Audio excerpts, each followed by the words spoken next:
Hi, today we're going to be making a liquid nitrogen rocket.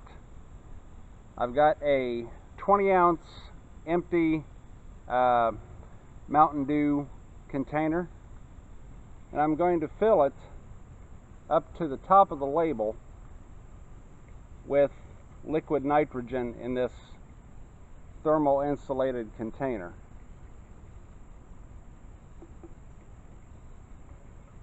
I'll take the lid off. It'll probably be a lot easier to do.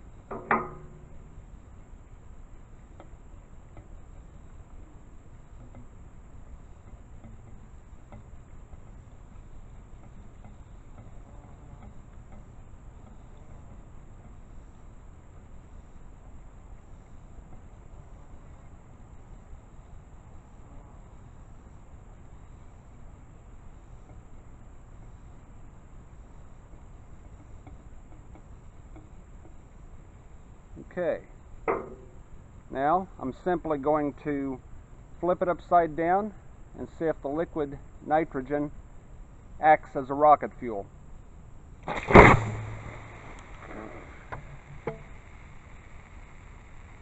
Yes, it does. Thanks for watching. Don't forget to subscribe, and I'll see you next time.